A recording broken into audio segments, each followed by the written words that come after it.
Our home struggled for years, and it's largely because I was struggling with homemaking. I hadn't yet learned the foundations that God calls us to build on as keepers of the home. The truth is, many homes struggle for the same reason. They're missing these three biblical foundations. But as I began to focus on them, there was a massive shift. There was more joy, peace, and a home that ran much more smoothly. Stick around because by the end of this video, you're going to know the three things to prioritize so that you can nurture a home that thrives. You can have the best routines, the cleanest house, the most organized days, but without a heart that's anchored in Christ, it falls apart. Simple daily rhythms like spending time reading God's word and prayer and teaching our children biblical truths are crucial to having a home that's filled with peace and joy. Scriptures that have stuck out to me about this are ones like seek first the kingdom and this one thing is necessary, or apart from me you can do nothing, abide in me. It can be tempting to get pulled by all the demands and cares of the world and to neglect time with the Lord. I don't know about you, but for me, when I've given into this, it shows. There are going to be shifts in the seasons when we don't really have the time or bandwidth to spend an hour doing an in-depth inductive Bible study. The key is that it actually just happens. Some things that I've done in more difficult seasons are reading the Daily Light. It's basically a compilation of scriptures by Samuel Baxter. It's great. Or a psalm and a proverb a day. Another thing that I've done is to just cling to one verse, write it down, keep it with you, meditate on it throughout the day. I've also really enjoyed having a prayer list so that as soon as I sit down, I don't have to sit and think about what to pray about. I can open this up and I can pray faithfully for things that I've decided ahead of time to pray for. And then obviously tack on other things if I would like to. What matters is that it's a priority. We make time for our husbands and our friends when we want these relationships to grow. How much more should we prioritize time with the one who is our source of life and joy? So that's our first foundation, a heart rooted in God. Without him at the center, the rest of the home can't stand. So this first pillar fills your soul. The second one that I'm about to talk about focuses on building the relationships that make a house feel like a home. If you're feeling a little stuck and you're not quite sure how to incorporate Christ-centered routines into your day, I created a free training that will help you take that first step. You can grab it down below. When the foundation of our home is rooted in God, it naturally shapes how we care for the people within it.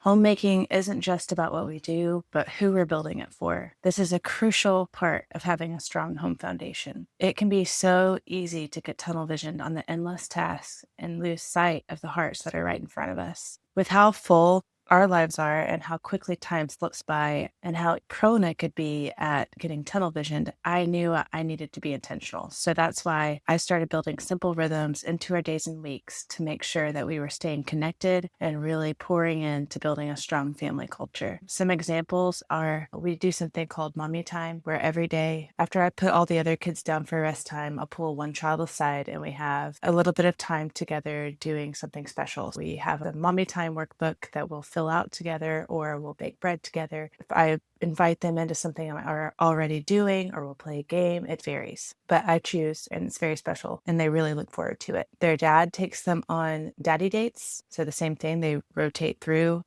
I think it's really important to invest in your marriage. And so my husband and I try to make sure we get a date night every week. If we're not going out, we want to at least make sure we're staying in and having intentional time together. And then two things that we do as a family are family worship every night, and then our weekly Sabbath, which we take as an opportunity to have unplanned, unhurried, relaxed family time. So these are just ideas that you could pull from and try, or think of some yourself. It's important to think through what rhythms could you incorporate into your days and your weeks to really pour into the relationships in your family. So I talked about the first two biblical foundations, a heart rooted in God and a heart turned towards family. But love without action does not build a home.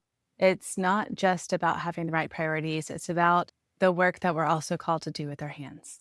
And that's where this third foundation comes in. All the work of the home, the cooking, the cleaning, among other things, might seem ordinary, but God uses these everyday tasks to grow our faithfulness and bless those under our care. I used to see them as just tasks that had to get done until my family changed my perspective. Around the table every night at dinner, we take turns saying our favorite gifts of God for that day. We let our children have up to three. And without fail, a lot of the time, the kids will all say, "This yummy dinner." And my husband, I know, feels really blessed and loved whenever I cook for him. Creating nourishing foods 3 times a day helps our families feel loved. It gives a sense of familiarity and warmth in the home. God made the table a joyful place to be. So much fellowship is centered around the table, like the feast that you see all over the Bible. And when they broke bread together and they were in each other's homes, it's a mark of a Christian to have a joyful table. And we, as keepers of the home, are a crucial part of making that happen.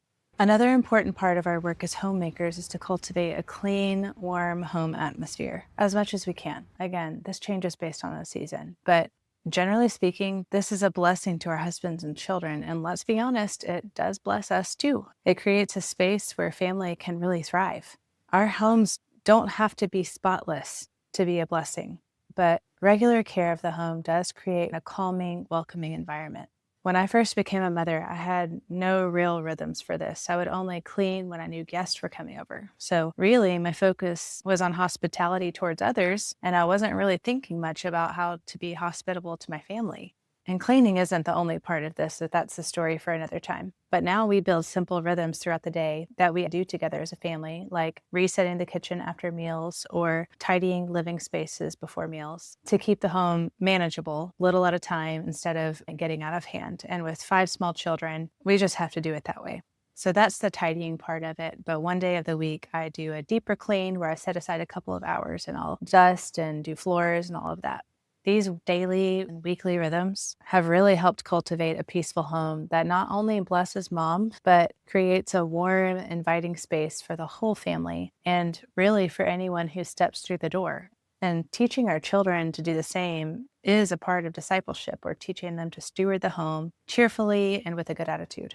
When we invite them into the work, and we're not only sharing the load so that we're not having to carry it all, but we're teaching them life skills. We're instilling in them a heart for service and laying a foundation for their future homes. If you're feeling overwhelmed and want help incorporating some routines like this into your day, I created a free training that's linked down below that you can grab, and it's designed to help you take that first step. So let's recap the 3 biblical foundations that we need as keepers of the home. First, a heart rooted in God. Without Him at the center, the home does not have the amount of peace and life that we're meant to have. Second is a heart turned towards our family. It's not just about managing the home, it's about nurturing the people in it. And then third, hands committed to work. Cooking, cleaning, budgeting, stewarding, all the daily, weekly tasks that we do are how we faithfully care for what God has entrusted to us. When these 3 foundations are in place, a heart for God, a heart for family, and hands for work, we're building homes that reflect His love and create a place where both family and faith can flourish. Proverbs 14:1 says, "The wise woman builds her house, but with her own hands, the foolish one tears it down." As keepers of the home, we have an opportunity to build something lasting, a home where love grows, where faith deepens, and where daily life can point to Christ and make the reality of Him just come alive. So now that you know the 3 biblical foundations that every home needs to thrive, you might also really be blessed by learning how to build healthy, loving family interactions and the after meal cleanups that happen 3 times a day. And that's exactly what we're covering in the next video, so stick around for that. And also, again, if you are overwhelmed and ready to start building some of these routines into your day, don't forget to grab my free training down below. Thank you so much for watching, and I'll see you in the next one.